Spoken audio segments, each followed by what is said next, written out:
Hello नमस्कार जोहार दोस्तों। आप सभी का स्वागत है मेरे चैनल RHR एकेडमी में।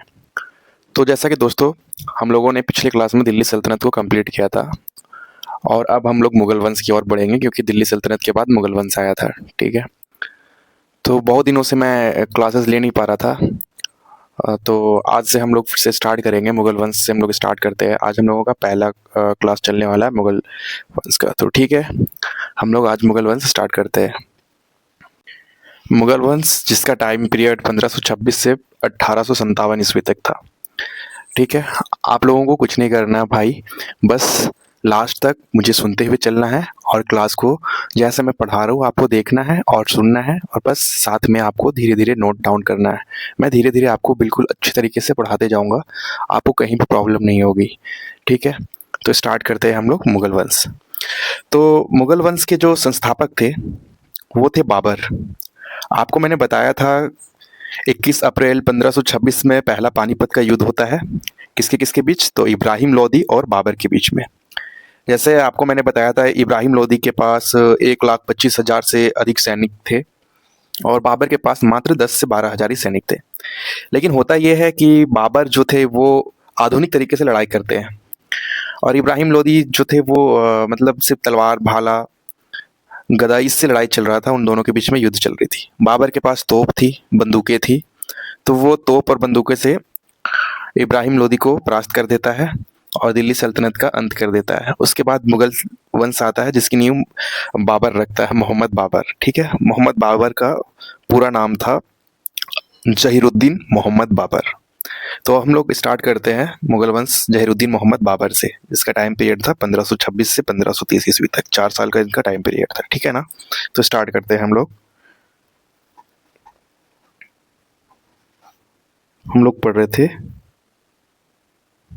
मुगल वंश।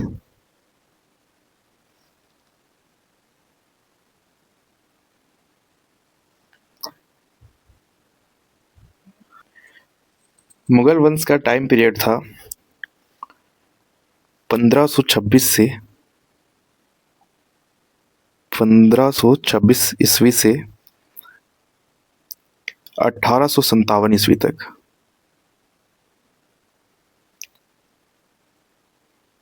लगभग 330-35 साल इनका रहा टाइम पीरियड। तो ये जो मुगल वंश था, मुगल वंश सबसे पहले हम लोग जानते हैं मुगल वंश में टोटल कितने फेमस सुल्तान हुए, पराक्रमी सुल्तान हुए।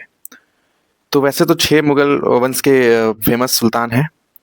मैं उन आपको बताते जाता हूँ उनके बारे में, आप देखते चले जाएंगे। सबसे पहला जो फेमस सुल्तान था, सबसे पहला मुगल सुल्तान वो था बाबर। बाबर बाबर का टाइम पीरियड था 1526 से 1530 ईस्वी तक। ठीक है। दूसरा जो था वो था हुमायूं। हुमायूं हुमायूं का टाइम पीरियड था 1530 ईस्वी से 1540 ईस्वी तक।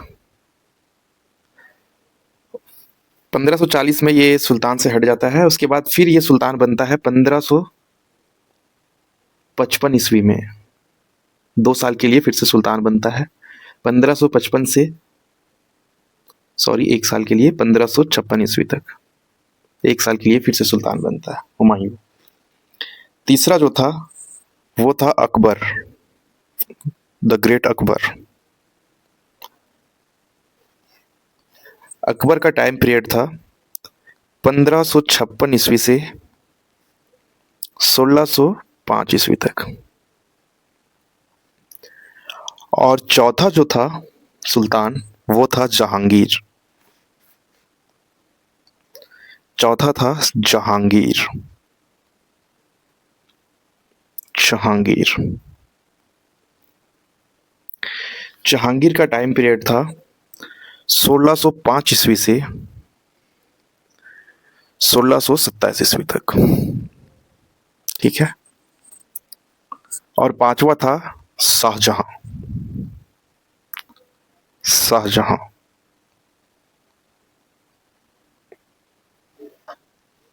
शाहजहां का टाइम पीरियड था 1628 ईस्वी से 1658 ईस्वी तक। और जो छठा सुल्तान था, जो कि अंतिम शक्तिशाली सुल्तान था मुगल वंश का, औरंगजेब। मैंने अंतिम सुल्तान नहीं बोला है, अंतिम शक्तिशाली सुल्तान बोला है, ताकतवर सुल्तान। टोटल तो 19 सुल्तान हुए थे मुगल काल में, 19 के लगभग में।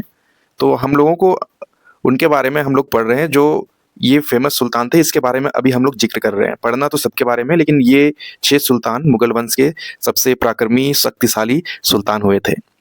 तो औरंगजेब का टाइम पीरियड था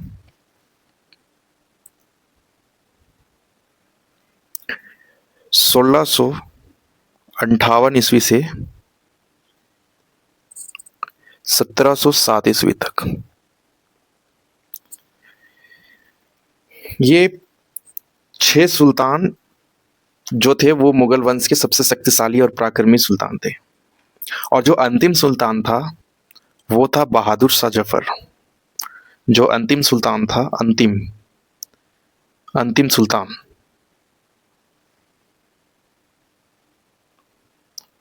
अंतिम सुल्तान था बहादुर शाह जफर। बहादुर शाह, या बहादुर शाह लिखता हूँ, इसका पूरा नाम था बहादुर शाह जफर। यह अंतिम सुल्तान था। इसका टाइम पीरियड था 1837 से 1857 ईस्वी तक। फिर विद्रोह हो जाता है और इसे गद्दी से हटा दिया जाता है, बहादुर शाह को।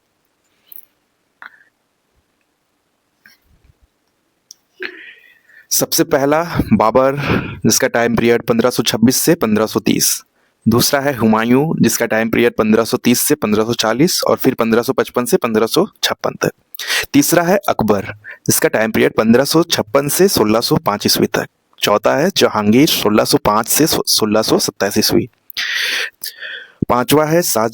चौथा है शाहजहां, पांचवा है शाहजहां, जिसका टाइम पीरियड 1628 से 1658 तक। और छठा है औरंगजेब, जिसका टाइम पीरियड 1658 से 1707 ईस्वी तक था।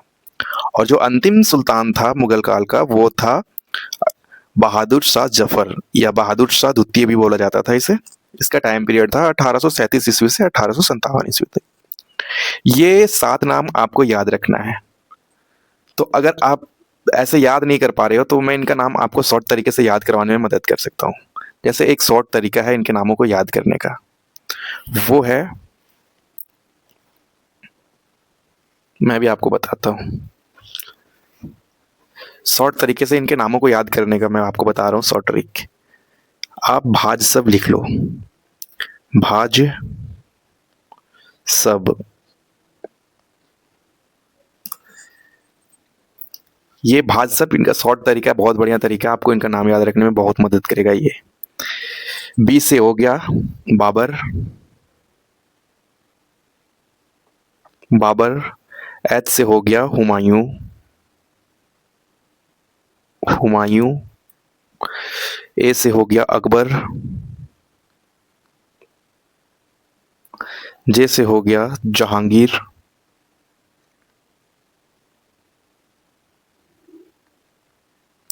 एस से हो गया शाहजहां,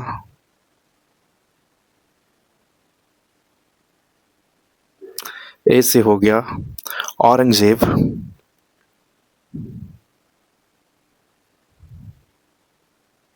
और बी से हो गया बहादुर शाह जफर, बहादुर शाह जफर। देखिए कितने आसान तरीके से मैंने आपको इनके नाम याद करवा दिए। आपको बस भाज सब ये याद करना है, भाज सब। बी से बाबर, एस से हुमायूं, ए से अकबर, जे से जहांगीर, एस से शाहजहां, ए से औरंगजेब और बी से बहादुर शाह जफर। ये शॉर्ट फॉर्म में आपको इनके नामों को याद करने में बहुत मदद करेगा, ठीक है। तो चलिए अब हम लोग टाइम वेस्ट किए बिना स्टार्ट करते हैं मुगल वंश। तो मुगल वंश के जो संस्थापक थे उनके बारे में मैं आपको स्टार्ट करवाता हूँ। सबसे पहले हम लोग संस्थापक के बारे में जानते हैं। मुगल वंश के संस्थापक कौन थे? मैंने आपको बताया है संस्थापक कौन थे। तो स्टार्ट करते हैं सबसे पहले संस्थापक से, है ना। संस्थापक,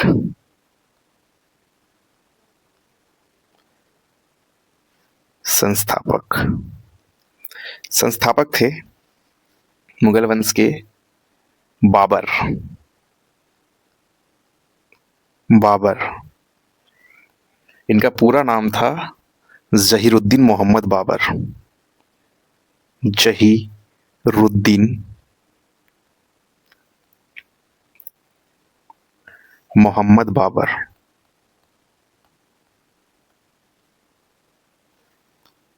बाबर, ये जो है ये संस्थापक है मुगल वंश के, ठीक है। इनका टाइम पीरियड मात्र 4 सालों का होता है। इनका टाइम पीरियड था 1526 से 1526 ईस्वी से 1530 ईस्वी तक। 4 सालों के लिए ये सुल्तान रहते हैं। लेकिन जो मुगल वंश होता है इसकी नींव यही रखते हैं, यही संस्थापक है मुगल वंश के, बाबर।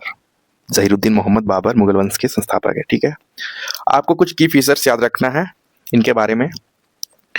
जो ये फाउंडर थे मुगल वंश के, बाबर, सबसे पहले इनका हम लोग जन्म स्थान जानते हैं।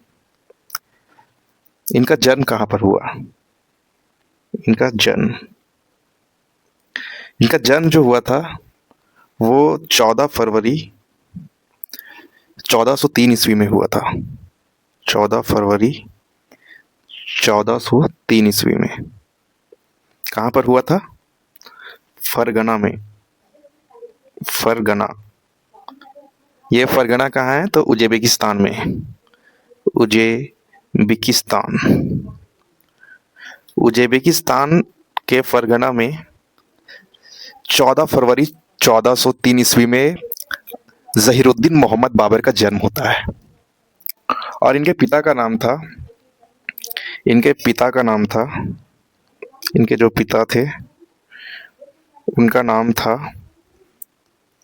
उमर शेख मिर्जा। उमर शेख मिर्जा। अभी मैं आपको बहुत रोचक बात बताऊंगा इनके बारे में, इनके माता और पिता के बारे में, ठीक है।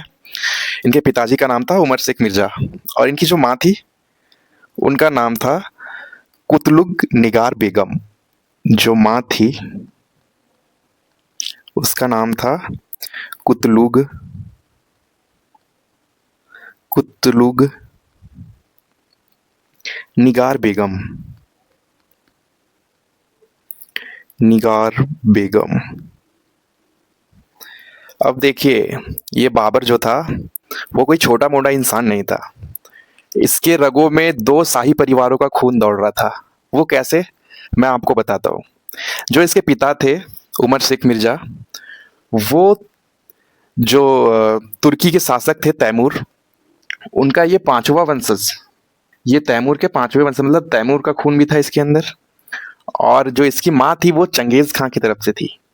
पिताजी थे तैमूर की तरफ से जो तुर्की शासक थे, और पिता जो थे वो मंगोलों के शासक थे चंगेज खान। आपको पता होगा चंगेज खान कितना क्रूर था। वो जहाँ भी जाता था वहाँ पे रक्त की नदियाँ बहा देता था। तो ये वही क्रूर चंगेज खां और जो तुर्की शासक तैमूर थे उनके परिवार से इनके पिताजी थे, और इनकी माता थी चंगेज खां के परिवार से।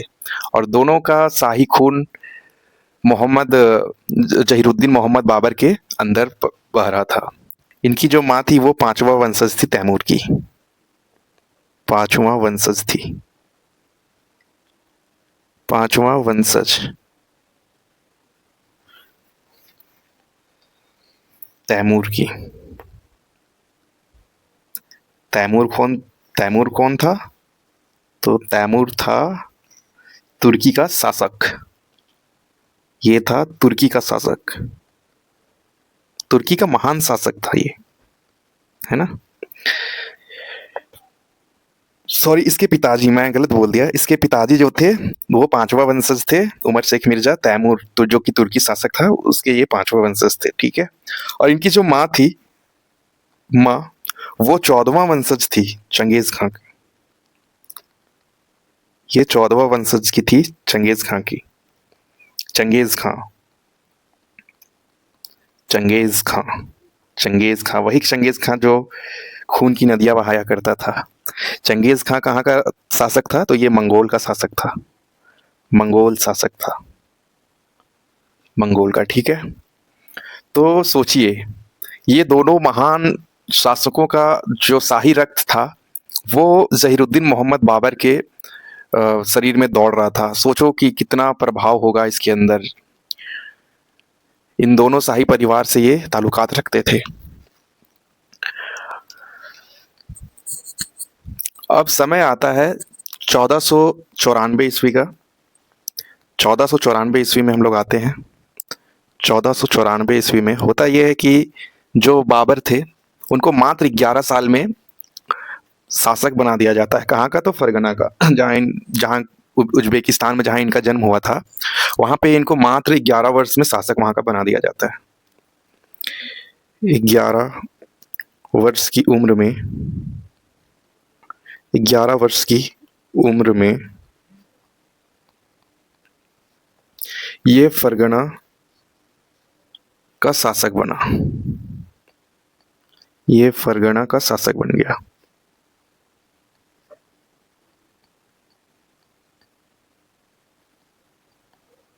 मात्र 11 वर्ष में फरगना का शासक बन गया बाबर। आप सोच सकते हो अभी के जो 11 साल के बच्चे होते हैं उनके अंदर क्या ही समझदारी होगी। उनको बस उनको बस ऑनलाइन गेमिंग वगैरह करना होता है, खेलना होता है, कूदना होता है। ये उस 11 वर्ष की उम्र में ये शासक बन जाता है।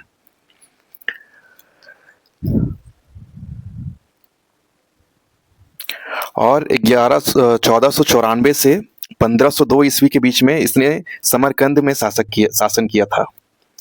1194 से लेके 1494 से लेके 1502 ईस्वी तक ये समरकंद में भी शासक करता है। इसने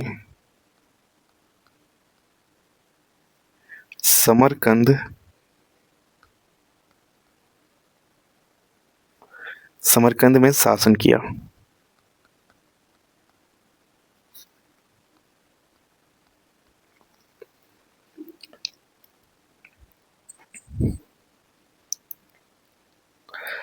हम लोग किसके बारे में पढ़ रहे हैं? तो जो मुगल वंश के संस्थापक थे बाबर, जहीरुद्दीन मोहम्मद बाबर, जिनका टाइम पीरियड था 1526 से 1530 ईस्वी तक, उनके बारे में हम लोग पढ़ रहे हैं। ठीक है, इनका जन्म कहाँ हुआ था? तो 14 फरवरी 1403 ईस्वी में फरगना उज्बेकिस्तान में हुआ था।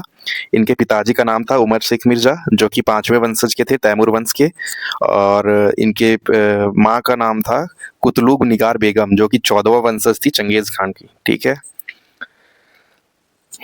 और ये 1494 ईस्वी में ये पहली बार शासक बनता है मात्र 11 साल की उम्र में।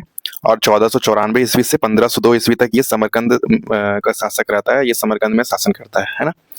ठीक है, अब आता है 1502 का टाइम। 1502 1502 में होता ये है,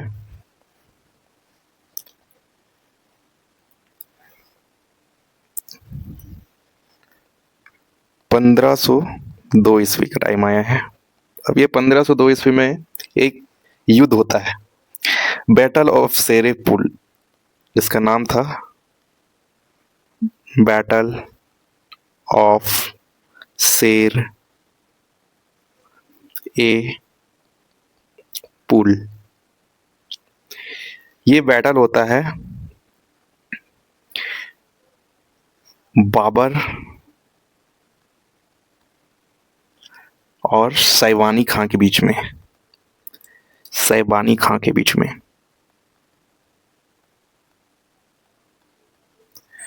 जिसमें होता यह है कि बाबर ये युद्ध हार जाता है और सैवानी खां जीत जाता है। ठीक है, अब समय आता है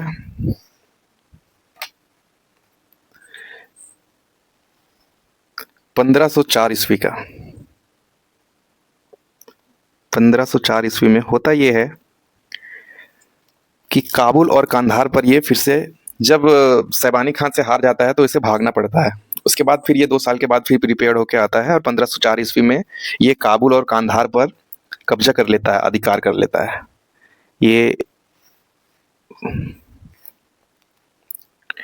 ये काबुल काबुल एवं कांधार पर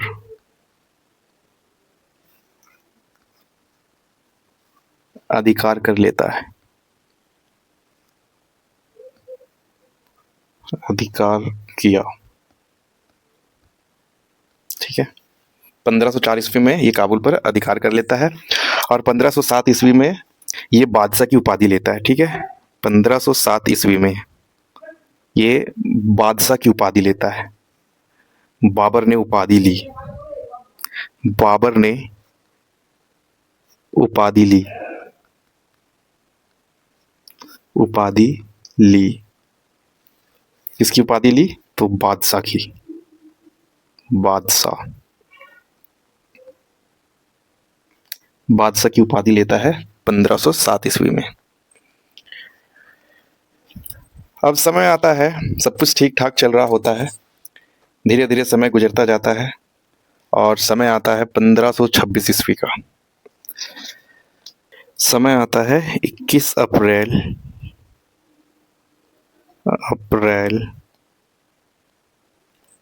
1526 ईस्वी का। इसमें होता है first battle of Panipat. First battle of Panipat. Panipat किसके बीच में होता है? तो बाबर और इब्राहिम लोदी के बीच में।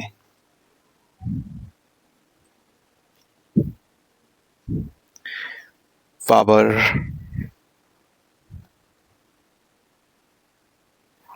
और इब्राहिम लोदी।